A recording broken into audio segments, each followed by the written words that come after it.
అంటే పర్టిక్యులర్‌గా మీరు రోజా గారిని గాని, లేదంటే శ్యామల గారు గాని, లేకపోతే శ్రీరెడ్డి గారిని గాని, వారి గురించి మాట్లాడడానికి కారణం ఏంటి? వారి గురించి మాట్లాడడానికి కారణం అంటే, వాళ్ళు మాట్లాడేది అదే గదండీ! హ్మ్. ఇప్పుడు సపోజ్ రోజా గారున్నారు. రోజా గారు సరింగా పరిపాలన చేసి ఉండుంటే, హ్మ్. ఆ ప్రజలతో అక్కడ మమేకమైపోయి, ఆ ప్రజల బాధలన్నీ తెలుసుకొని ఉండుంటే, ఈరోజు గెలిసుండేది కదా! ఎందుకు గెలవలేదు? హ్మ్. మీరంటారు, మరి అప్పుడు ప్రభుత్వము ఈవీఎం అప్పుడు ట్యాంపరింగ్ కాదు, చేశారని కాదు. చెప్పనన్నారు. అప్పుడు ప్రభుత్వము బాబు గారు ఉన్నప్పుడు గెలిసినోళ్ళు మళ్ళీ 21 సీట్‌కి, 23 సీట్‌లకి ఎందుకొచ్చారని మీరు అడగొచ్చు. క్వెషన్ చేయొచ్చు. హ్మ్. 20 అప్పుడు స్టార్టింగ్‌లో విడిపోయినప్పుడు చెట్టు కింద కూర్చొని పరిపాలన చేశారు. ఆయన వన్ బై వన్ డబ్బులు లేకపోయినా తెచ్చుకొని చెట్టు కింద కూర్చొని ఒక పరిపాలన చేసుకుంటూ అన్నీ కట్టించి బిల్డింగ్స్ కానీ అన్నీ కట్టించి ఆ! అమరావతి కూడా సగం కంప్లీట్ చేస్తూ మధ్యలో దిగిపోయారు. హ్మ్. సో, ఆయన గొప్పవాడా? నువ్వు 5 ఏళ్ళు కూడా నీకు పదవి వచ్చినప్పటికి నువ్వు గొప్పవాడివి. ఎవరు గొప్పవాళ్ళు? ఈ రోజా మాట్లాడుతది. హ్మ్. మరి నీ నగరిలో నిన్నెందుకు చిత్తు చిత్తుగా ఓడిచ్చారు? నువ్వంతా మంచి చేసుంటే? ట్యాంపరింగ్ చేశారంటున్నారు. మరి మీరు ఈవీఎం 151 ట్యాంపరింగ్. సీటుకెళ్ళినప్పుడు మేము టాంపరింగ్ చేశామనంటే మమ్మల్ని నో, నో అన్నారు గదా! హ్మ్. మరి అప్పుడొక మాట, ఇప్పుడొక మాట. హ్మ్. ఆ! నిజాయితీ పరుడు ఎప్పుడు ఒక మాట మీదే ఉండాలి. అట్లాగా మాట మార్చకూడదు కదా! ఓకే. మరి మీరు గెలిచినప్పుడేమో టాంపరింగ్ లేదు. ఇప్పుడు మేము ఎక్కువ స్థానాల్లో గెలిచినప్పటికి మాకు ఇప్పుడు టాంపరింగ్ జరిగిందా? అదెట్ట మాట్లాడతారు? నాకందుకే రోజా గారు మాట్లాడే మాట అసలు నచ్చదు. ఆవిడ ఎమ్మెల్యేగా ఉన్నప్పుడు జబర్దస్త్, స్కిట్‌లు అన్ని చేసిందా? డాన్సులు చేసిందా స్టేజ్ మీదకెళ్ళి? హ్మ్. మరి ఎక్కడ పరిపాలన చేసిందావిడ? ఎక్కడ ప్రజల్లోకెళ్ళి ఎవరి ప్రజల ఇది వాళ్ళ యొక్క బాధలు కనుక్కునింది. హ్మ్. లాస్ట్ ఎలక్షన్‌లో మూమెంట్‌లో ఒక నెల, 2 నెలల ముందర పొయ్యి ఒక ఏదో ఒక గురకా యేసుకొని పోతున్నట్టు తెలిసిపోతే అయిపోతదా? హ్మ్. కాదు గదా! అదే. అందుకు ప్రజలు కోపం. అంటే ఆ మధ్య రోజా గారు అన్నారు మీరన్నట్టుగానే అది జబర్దస్త్‌లో కూడా చేసుకున్నారని చెప్పన్నారు. హ్మ్. దాంట్లో రోజా గారు ఏంటంటే గెలిచిన తర్వాత ఏంటంటే ప్రభుత్వం మీద దృష్టి పెట్టకుండా సినిమాల మీద దృష్టి పెడుతున్నారని చెప్పని పవన్ కళ్యాణ్ గారిని కూడా విమర్శించడం ఆ! జరిగింది. మరి మరి ఆవిడ మీరేమంటారు దానికి?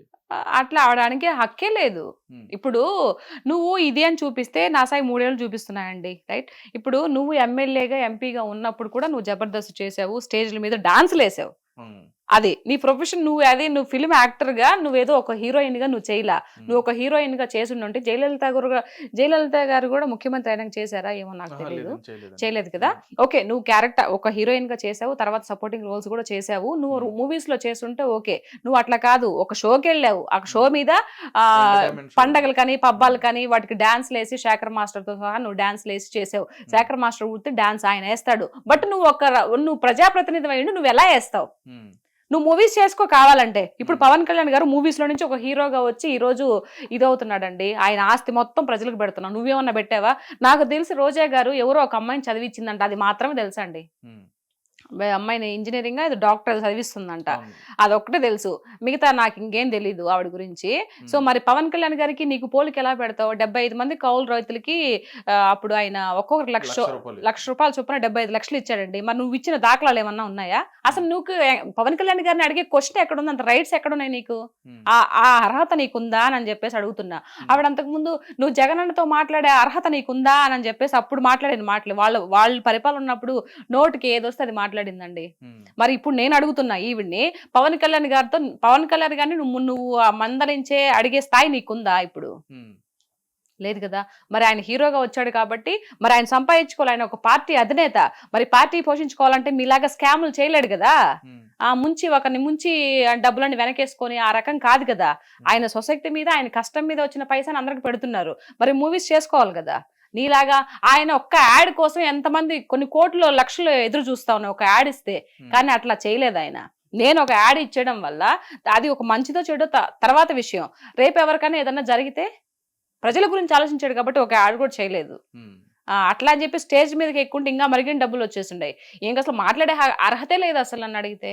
ఓకే. ఇంకేం క్వెషన్ చేస్తది? రైట్. అంటే ఈ రకంగా అంటే ఇప్పుడు రాజకీయం అంటే ఇప్పుడు ఉన్న అధికారులు ఇప్పుడు ఎవరైతే నాయకులుంటారో వీళ్ళు విమర్శించుకోవడమే కాకుండా హ్మ్. వ్యక్తిగతంగా గూడా ఎందుకని వాళ్ళ కుటుంబాలను విమర్శించడం గాని, లేదంటే వాళ్ళ కుటుంబ సభ్యులను విమర్శించడం గాని, వాళ్ళని తీసుకొచ్చి డిఫేమ్ చేయడం గాని ఎందుకని చేస్తున్నారు? అంటే నేను ఇరువైపాలు అడుగుతున్నాను.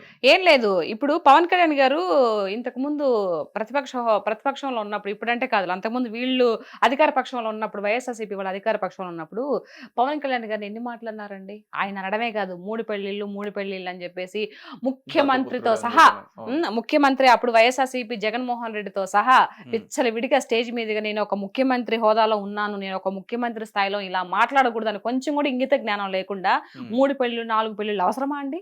ఆయన పర్సనల్ గురించి అవసరమా? ఒక్కొక్కరు చేసుకున్నారు, ఒక్కొక్కరికి అన్ని ఇచ్చేసి మీలాగా ఏదో అంటారు కదా, ఇప్పుడు ఆ విషయాలు ఎందుకులే గానీ, మీలాగా చేయలేదు కదా ఆయన. అన్ని ఆయన కర్మ బాగలేక చెప్తూ ఉన్నాడు ఒక పక్క, నా కర్మ నా టైం బాగలేక నేను అంత ఆస్తులను ఇచ్చేసుకొని ఒక్కొక్కరు క్లియర్ చేసుకొని నేను ఇది చేసుకున్నానని చెప్తున్నాడు. మరి పదే పదే పదే పదే అరిగిపోయిన టేప్ రికార్డ్ లాగా ఎన్నిసార్లు ఎన్ని మాటలు అన్నారు? పోనీ ఈయన అనేది కాకుండా మళ్ళీ వాళ్ళ అనుచరులతో, ఇప్పుడు బోరగడ్డ అనిల్ గాని అవునండి.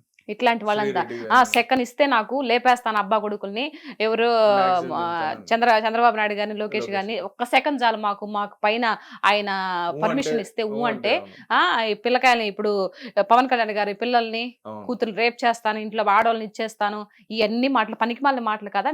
మీకు ఒక ముఖ్యమంత్రి హోదాలో ఉన్నప్పుడు నీకు ఇది లేదా? నువ్వు ఇట్లా మాట్లాడకూడదురా గాడిదే అని చెప్పొద్దా?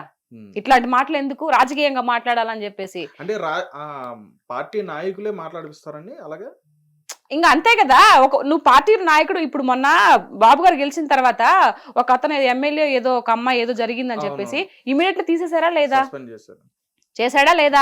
మరి ఇంత ఇచ్చలవిడిగా మీరంతా మాట్లాడుతున్నప్పుడు గోరెంట్ల మాధవ్ గారి గురించి కానీ ఎన్ని వచ్చాయి వీడియోస్, ఇట్లా అమ్మాయిలు ఇట్లా వేధిస్తున్నారని. ఆ తర్వాత అమ్మంటి రాంబాబు గారు ఎన్ని వచ్చినాయి కదా. మరి నువ్వు పార్టీ అధినేత అయి ఉండి, ముఖ్యమంత్రి హోదాలో ఉండి నువ్వేం చేసావు? మరి ఎవరు గొప్పవాళ్ళు? నువ్వు గొప్పవాడివా, బాబు గారు గొప్పవాళ్ళ? పవన్ కళ్యాణ్ గారిని ఎన్ని మాటలు అన్నావు నువ్వు? ఎన్ని అనాల్సిన మాటలన్నీ అనేసాను. ఆయన చెప్తూనే ఉన్నారు, నువ్వు రాజకీయ పరంగా అడిగిన దానికి క్వశ్చన్ సమాధానం చెప్పు, నువ్వు పర్సనల్ గా మాట్లాడొద్దంటే ఆయన అడిగిన దానికి ఒక్క క్వశ్చన్ కి సమాధానం చెప్పలేదు జగన్మోహన్ రెడ్డి గారు. మరి మాటలేమో అన్ని మాట్లాడుతూ ఉంటారు. మరి అడిగిన దానికి సమాధానం చెప్పాలి కదా. ఎదుటి వాళ్ళు ఎవరైనా సరే ఆయన ఒక క్వశ్చన్ నిన్ను అడిగినప్పుడు నువ్వు ముఖ్యమంత్రి స్థాయిలో ఉన్నప్పుడు సమాధానం చెప్పాలా వద్దా? అదే.